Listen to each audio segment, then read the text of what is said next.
श्री स्वामी समर्थ. स्वामी कृपेने तुमच्या सर्व इच्छा मनोकामना पूर्ण हो. उद्या आहे औदुंबर पंचमी. या औदुंबर पंचमीला खूप खूप महत्त्व आहे. या दिवशी जर आपण काही उपाय केले तर ते उपाय खूप प्रभावी ठरत असतात. औदुंबराच्या झाडाला अनन्यसाधारण महत्त्व आहे हे तुम्हा सर्वांनाच माहीत असेल. साक्षात दत्त निवास असलेला पवित्र वृक्ष म्हणून औदुंबराची ख्याती आहे.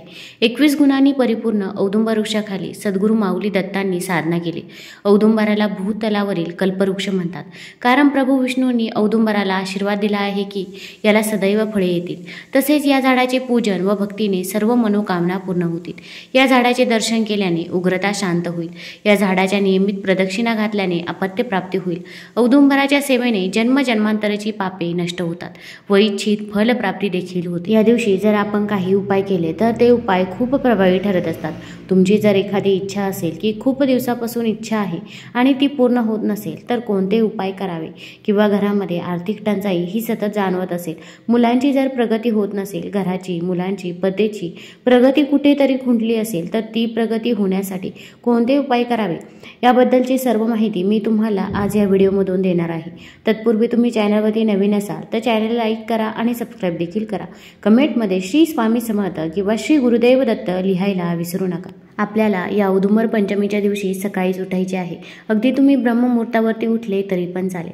या दिवशी आपल्याला अंघोळीच्या पाण्यामध्ये चिमूटभर हळद आणि 2 थेंब गंगाजल हे आवर्जून टाकायचे आहे. हळद ही माता लक्ष्मीला आकर्षित करत असते. तसेच हळदीमुळे आपला गुरुग्रह देखील बळकट होत असतो. आणि या दिवशी जर तुमच्याकडे अंघोळीच्या पाण्यात टाकायला गंगाजल नसेल तर अंघोळीच्या पाण्याकडे एकटक बघत राहायचं आहे. गंगा नदीचं स्मरण करायचं आहे आणि हर हर गंगे म्हणत आपण अंघोळ करायची आहे. यामुळे आपल्याला गंगा नदीमध्ये स्नान केल्याचे पुण्यफळ हे प्राप्त होत असते. तसेच उद्या गुरुवार देखील आहे. गुरुवारी जर आपण हळद टाकून आंघोळ केली तर आपल्याला कधीच कसलीच कमतरता ही भासत नाही. कोणतंही संकट जर आपल्यावरती आलं तर आपण त्या संकटाला सहज सामोरे जातो. घरामधील विशेषतः लहान बाळ असो किंवा वृद्ध व्यक्ती असो, प्रत्येकाच्या आंघोळीच्या पाण्यामध्ये तुम्ही 2 थेंब गंगाजल आणि चिमूटभर हळद ही आवर्जून टाकायची आहे.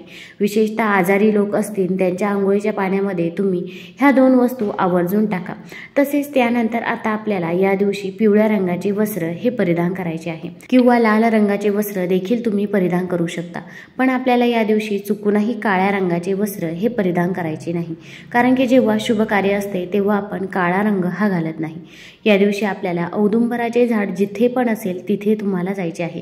अगदी स्वामी महाराजांच्या केंद्रामध्ये, मठामध्ये किंवा जिथे पण पाण्याचा जास्त वास असतो तिथे तुम्हाला औदुंबराचे म्हणजेच उंबराचे झाड मिळून जाईल. तिथे आपण जायचे आहे. गेल्यानंतर आपण औदुंबर झाडाला जल हे अर्पण करायचं आहे. तसेच औदुंबर झाडाला आपण 11 वेळा प्रदक्षिणा घालायची आहे. प्रदक्षिणा घालताना आपण श्री गुरुदेव दत्त, श्री गुरुदेव दत्त या मंत्राचा जप हा करतच राहायचा आहे. तसेच औदुंबराच्या झाडाजवळ आपल्याला शुद्ध तुपाचा दिवा देखील प्रज्वलित करायचा आहे. मग तुम्ही घरूनच दिवा हा घेऊन जायचा आहे. मातीची पंती किंवा कणकेचा दिवा देखील प्रज्वलित करू शकता. तसेच आपल्याला या दिव्यामध्ये चिमूटभर हळद देखील टाकायची आहे. आपण औदुंबराच्या झाडाजवळ भरपूर मुंग्या असतात तर त्या मुंग्यांना देखील आपण घरून साखर ही घेऊन जायची आहे आणि त्यांना ती साखर अर्पण करायची आहे. कुंडलीतील शुक्रग्रह बलवान करण्यासाठी उंबराच्या झाडाशी संबंधित काही उपाय आपल्यासाठी फायदेशीर ठरू शकतात. नित्यनियमानं उंबराच्या झाडाला पाणी अर्पण केलं किंवा त्याखाली दिवा लावला तर कुंडलीतील शुक्रग्रह हा बलवान होतो, कारण शुक्र हा धन आणि सुख संपत्तीचा कारक ग्रह मानला जातो. त्यामुळे उंबराच्या झाडाशी संबंधित उपाय केल्याने धन समृद्धीची कधीही कमतरता भासत नाही. आपल्या कुंडलीतील शुक्रग्रह जर कमकुवत स्थितीत असेल तर व्यक्तीला भौतिक सुखसोयी आणि पैशांशी संबंधित समस्यांना सामोरे जावे लागते. त्यामुळे कुंडलीतील शुक्रग्रह बलवान होण्यासाठी शुक्रवारी तुम्ही उंबराचे झाड देखील लावू शकता आणि त्याला रोज पुरेसं पाणी घाला. जसा जसा हे उंबर वाढेल तसा तसा तुमचा शुक्र बलवान होईल. यासोबतच जीवनात सुख समृद्धी देखील येऊ लागेल.